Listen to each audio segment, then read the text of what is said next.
Recording by Christine Lehman, Reseda, California. Chapter 47. Harvest Time.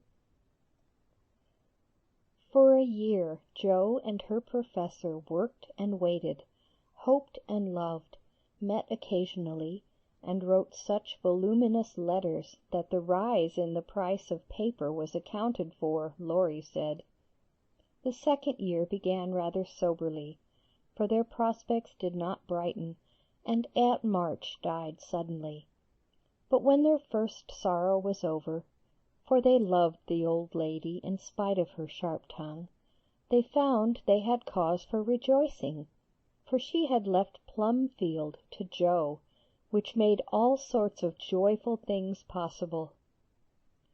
"It's a fine old place, and will bring a handsome sum, for of course you intend to sell it," said Laurie, as they were all talking the matter over some weeks later. "No, I don't," was Jo's decided answer, as she petted the fat poodle, whom she had adopted out of respect to his former mistress. "You don't mean to live there?" "Yes, I do." "But, my dear girl, it's an immense house, and will take a power of money to keep it in order. The garden and orchard alone need 2 or 3 men, and farming isn't in Bear's line, I take it." "He'll try his hand at it there, if I propose it."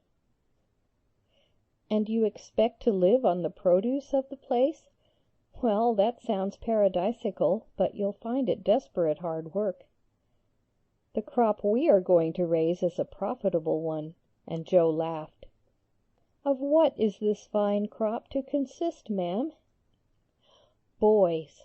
I want to open a school for little lads, a good, happy, homelike school, with me to take care of them and Fritz to teach them."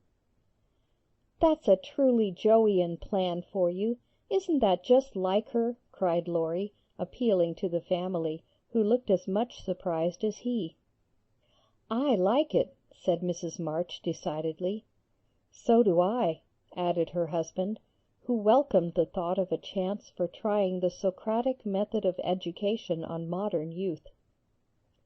"It will be an immense care for Jo," said Meg, stroking the head of her one all-absorbing son. "Jo can do it, and be happy in it. It's a splendid idea. Tell us all about it," cried Mr. Lawrence, who had been longing to lend the lovers a hand, but knew that they would refuse his help. "I knew you'd stand by me, sir. Amy does too. I see it in her eyes, though she prudently waits to turn it over in her mind before she speaks. Now, my dear people," continued Jo earnestly, "just understand that this isn't a new idea of mine, but a long-cherished plan. Before my Fritz came, I used to think how, when I'd made my fortune, and no one needed me at home, I'd hire a big house, and pick up some poor, forlorn little lads who hadn't any mothers, and take care of them, and make life jolly for them before it was too late. I see so many going to ruin for want of help at the right minute. I love so to do anything for them. I seem to feel their wants, and sympathize with their troubles, and oh, I should so like to be a mother to them." Mrs. March held out her hand to Jo, who took it, smiling, with tears in her eyes, and went on in the old enthusiastic way, which they had not seen for a long while. "I told my plan to Fritz once, and he said it was just what he would like, and agreed to try it when we got rich. Bless his dear heart, he's been doing it all his life. Helping poor boys, I mean, not getting rich, that he'll never be. Money doesn't stay in his pocket long enough to lay up any. But now, thanks to my good old aunt, who loved me better than I ever deserved, I'm rich. At least I feel so, and we can live at Plumfield perfectly well, if we have a flourishing school. It's just the place for boys. The house is big, and the furniture strong and plain. There's plenty of room for dozens inside, and splendid grounds outside. They could help in the garden and orchard. Such work is healthy, isn't it, sir? Then Fritz could train and teach in his own way, and father will help him. I can feed and nurse and pet and scold them, and mother will be my stand-by. I've always longed for lots of boys and never had enough. Now I can fill the house full and revel in the little dears to my heart's content. Think what luxury, Plumfield my own, and a wilderness of boys to enjoy it with me. As Jo waved her hands and gave a sigh of rapture, the family went off into a gale of merriment, and Mr. Lawrence laughed till they thought he'd have an apoplectic fit. "I don't see anything funny," she said gravely, when she could be heard. "Nothing could be more natural and proper than for my professor to open a school, and for me to prefer to reside in my own estate." "She is putting on airs already," said Laurie, who regarded the idea in the light of a capital joke. "But may I inquire how you intend to support the establishment? If all the pupils are little ragamuffins, I'm afraid your crop won't be profitable in a worldly sense, Mrs. Bear." "Now don't be a wet blanket, Teddy. Of course I shall have rich pupils also. Perhaps begin with such altogether. Then when I've got a start I can take in a ragamuffin or two, just for a relish. Rich people's children often need care and comfort as well as poor. I've seen unfortunate little creatures left to servants, or backward ones pushed forward, when it's real cruelty. Some are naughty through mismanagement or neglect, and some lose their mothers. Besides, the best have to get through the hobbledehoy age, and that's the very time they need most patience and kindness. People laugh at them, and hustle them about, try to keep them out of sight, and expect them to turn all at once from pretty children into fine young men. They don't complain much, plucky little souls, but they feel it. I've been through something of it, and I know all about it. I've a special interest in such young bears, and like to show them that I see the warm, honest, well-meaning boys' hearts, in spite of the clumsy arms and legs and the topsy-turvy heads. I've had experience, too, for haven't I brought up one boy to be a pride and honor to his family?" "I'll testify that you tried to do it," said Laurie, with a grateful look.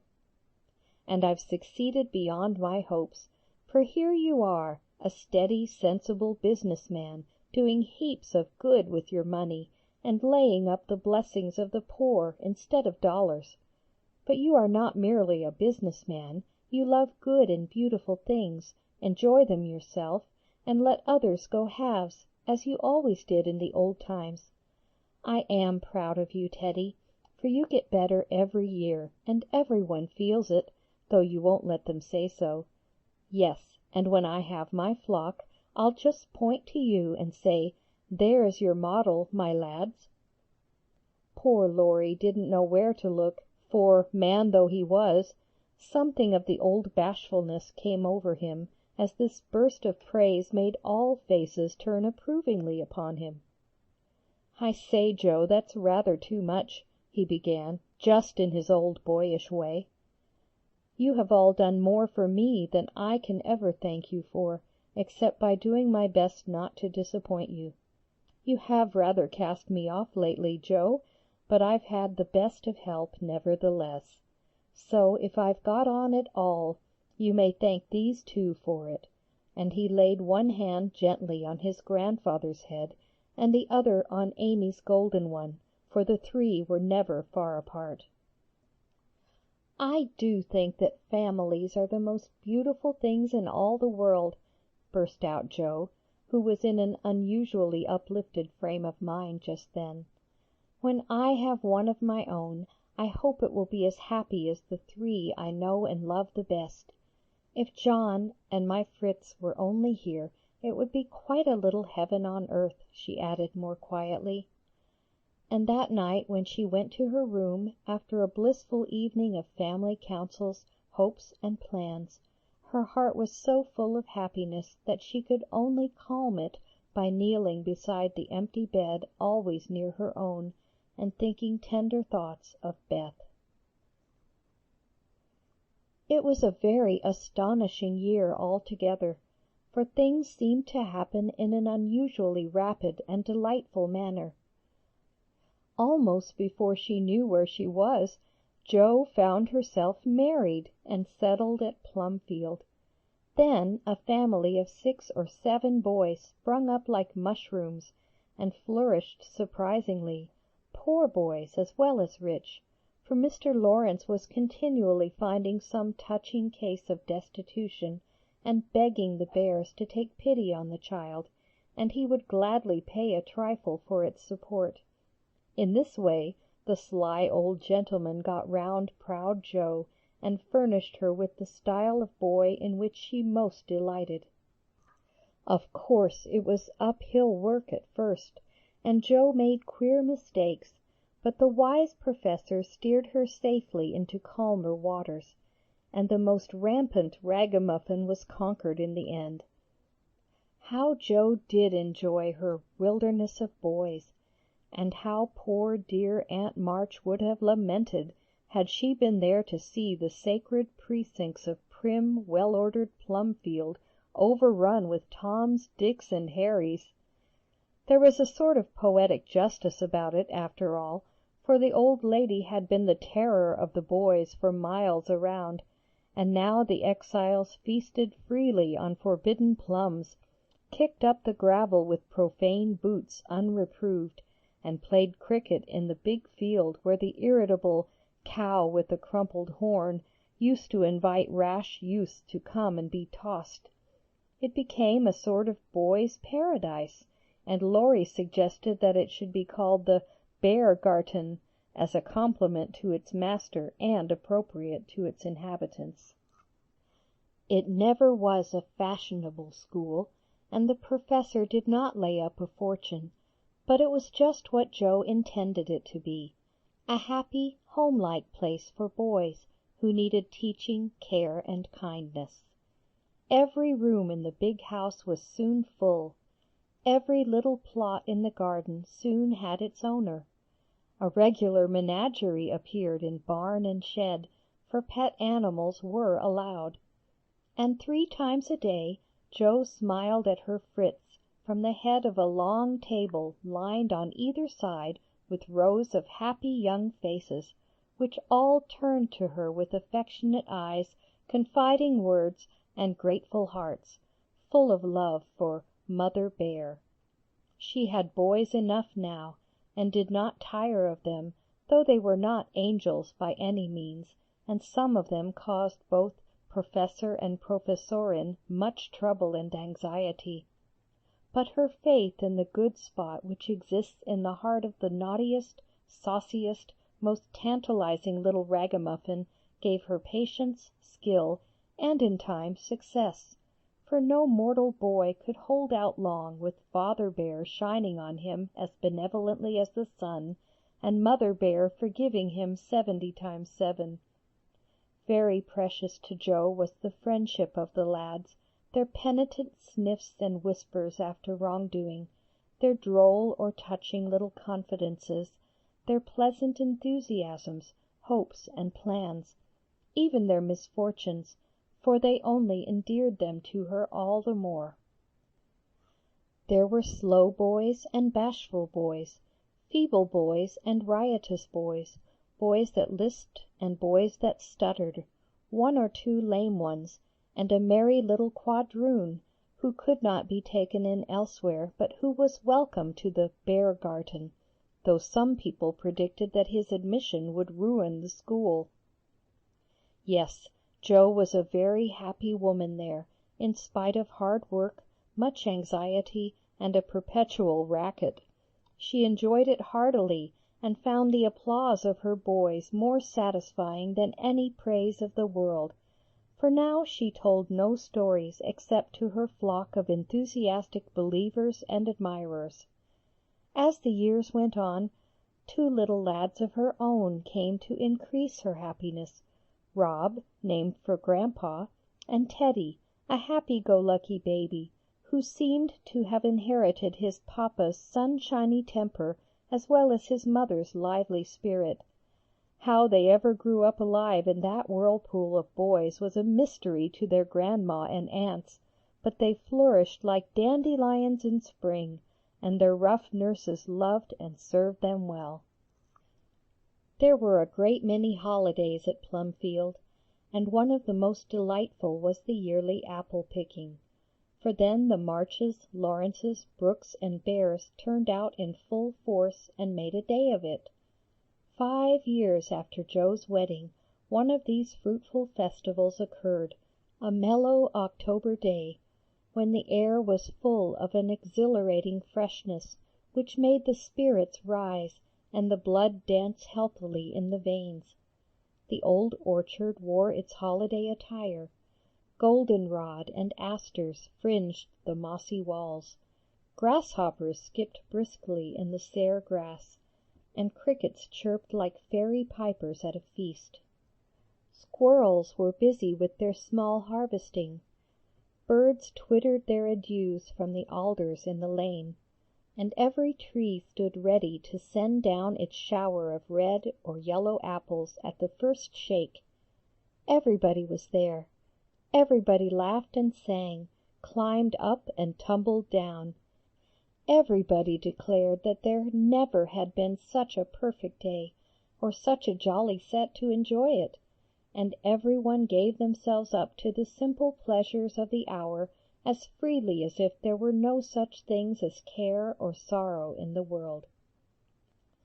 Mr. March strolled placidly about, quoting Tusser, Cowley, and Columella to Mr. Lawrence, while enjoying the gentle apple's winy juice.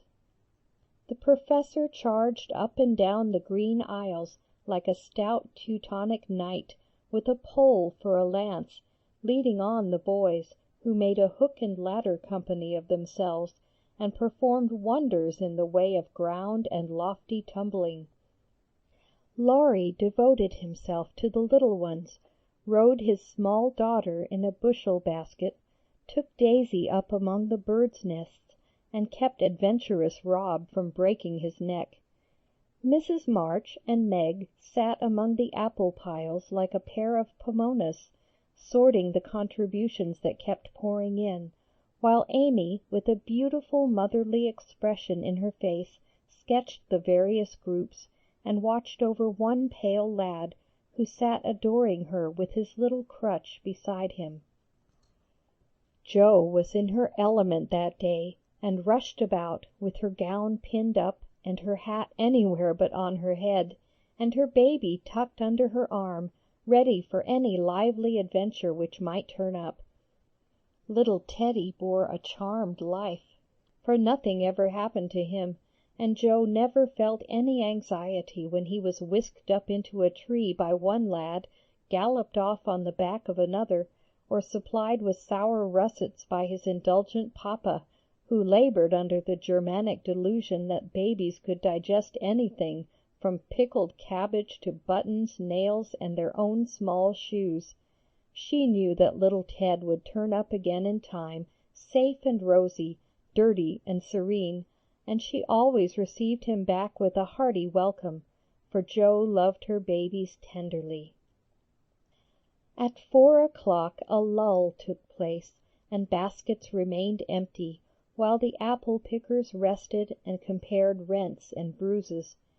Then Jo and Meg, with a detachment of the bigger boys, set forth the supper on the grass, for an out-of-door tea was always the crowning joy of the day.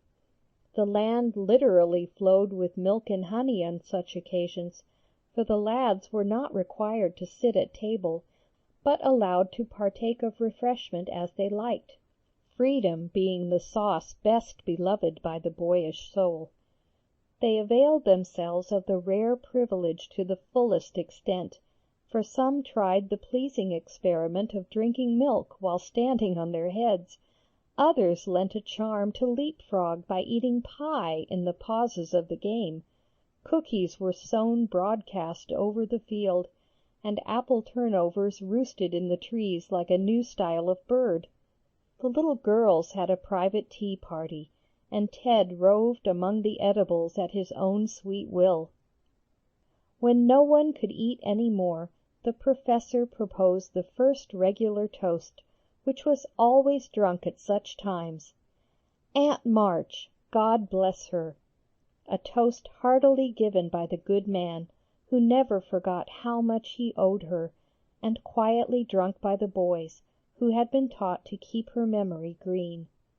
"Now, Grandma's 60th birthday! Long life to her, with 3 times 3!" That was given with a will, as you may well believe, and the cheering once begun, it was hard to stop it. Everybody's health was proposed, from Mr. Lawrence, who was considered their special patron, to the astonished guinea pig, who had strayed from its proper sphere in search of its young master. Demi, as the oldest grandchild, then presented the queen of the day with various gifts, so numerous that they were transported to the festive scene in a wheelbarrow. Funny presents, some of them, but what would have been defects to other eyes were ornaments to Grandma's, for the children's gifts were all their own. Every stitch Daisy's patient little fingers had put into the handkerchief she hemmed was better than embroidery to Mrs. March. Demi's miracle of mechanical skill, though the cover wouldn't shut. Rob's footstool had a wiggle in its uneven legs that she declared was soothing, and no page of the costly book Amy's child gave her was so fair as that on which appeared, in tipsy capitals, the words, "To dear Grandma, from her little Beth." During the ceremony the boys had mysteriously disappeared, and when Mrs. March had tried to thank her children, and broken down, while Teddy wiped her eyes on his pinafore, the professor suddenly began to sing. Then, from above him, voice after voice took up the words, and from tree to tree echoed the music of the unseen choir, as the boys sang with all their hearts the little song that Joe had written, Laurie set to music, and the professor trained his lads to give with the best effect. This was something altogether new, and it proved a grand success, for Mrs. March couldn't get over her surprise, and insisted on shaking hands with every one of the featherless birds, from tall Franz and Emile to the little quadroon, who had the sweetest voice of all. After this, the boys dispersed for a final lark, leaving Mrs. March and her daughters under the festival tree. I don't think I ever ought to call myself Unlucky Joe again, when my greatest wish has been so beautifully gratified, said Mrs. Bear, taking Teddy's little fist out of the milk pitcher, in which he was rapturously churning. And yet your life is very different from the one you pictured so long ago. Do you remember our castles in the air? Asked Amy, smiling as she watched Laurie and John playing cricket with the boys. Dear fellows, it does my heart good to see them forget business and frolic for a day, answered Joe, who now spoke in a maternal way of all mankind. Yes, I remember, but the life I wanted then seems selfish, lonely, and cold to me now. I haven't given up the hope that I may write a good book yet, but I can wait, and I'm sure it will be all the better for such experiences and illustrations as these. And Joe pointed from the lively lads in the distance to her father leaning on the professor's arm as they walked to and fro in the sunshine, deep in one of the conversations which both enjoyed so much, and then to her mother, sitting enthroned among her daughters, with their children in her lap and at her feet, as if all found help and happiness in the face which never could grow old to them. My castle was the most nearly realized of all. I asked for splendid things, to be sure, but in my heart I knew I should be satisfied if I had a little home, and John, and some dear children like these. I've got them all, thank God, and am the happiest woman in the world." And Meg laid her hand on her tall boy's head, with a face full of tender and devout content. My castle is very different from what I planned, but I would not alter it, though, like Joe, I don't relinquish all my artistic hopes, or confine myself to helping others fulfill their dreams of beauty. I've begun to model a figure of baby, and Laurie says it is the best thing I've ever done. I think so myself, and mean to do it in marble, so that, whatever happens, I may at least keep the image of my little angel." As Amy spoke, a great tear dropped on the golden hair of the sleeping child in her arms, for her one well-beloved daughter was a frail little creature, and the dread of losing her was the shadow over Amy's sunshine. This cross was doing much for both father and mother, for one love and sorrow bound them closely together. Amy's nature was growing sweeter, deeper, and more tender. Laurie was growing more serious, strong and firm, and both were learning that beauty, youth, good fortune, even love itself, cannot keep care and pain, loss and sorrow, from the most blessed. For into each life some rain must fall, some days must be dark and sad and dreary. "She is growing better, I am sure of it, my dear. Don't despond, but hope and keep happy," said Mrs. March, as tender-hearted Daisy stooped from her knee to lay her rosy cheek against her little cousin's pale one. "I never ought to, while I have you to cheer me up, Marmee, and Laurie to take more than half of every burden," replied Amy warmly. "He never lets me see his anxiety, but is so sweet and patient with me, so devoted to Beth, and such a stay and comfort to me always, that I can't love him enough. So, in spite of my one cross, I can say with Meg, 'Thank God, I'm a happy woman.'" "There's no need for me to say it, for everyone can see that I'm far happier than I deserve," added Joe, glancing from her good husband to her chubby children tumbling on the grass beside her. "Fritz is getting gray and stout. I'm growing as thin as a shadow, and am 30. We never shall be rich, and Plumfield may burn up any night, for that incorrigible Tommy Bangs will smoke sweet fern cigars under the bedclothes, though he's set himself afire 3 times already. But in spite of these unromantic facts, I have nothing to complain of, and never was so jolly in my life. Excuse the remark, but living among boys, I can't help using their expressions now and then." "Yes, Joe, I think your harvest will be a good one," began Mrs. March, frightening away a big black cricket that was staring Teddy out of countenance. "Not half so good as yours, mother. Here it is, and we never can thank you enough for the patient sowing and reaping you have done," cried Joe, with the loving impetuosity which she never would outgrow. "I hope there will be more wheat and fewer tares every year," said Amy softly.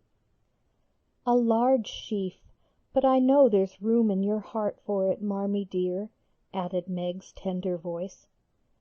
Touched to the heart, Mrs. March could only stretch out her arms, as if to gather children and grandchildren to herself, and say, with face and voice full of motherly love, gratitude, and humility, "Oh, my girls, however long you may live, I never can wish you a greater happiness than this."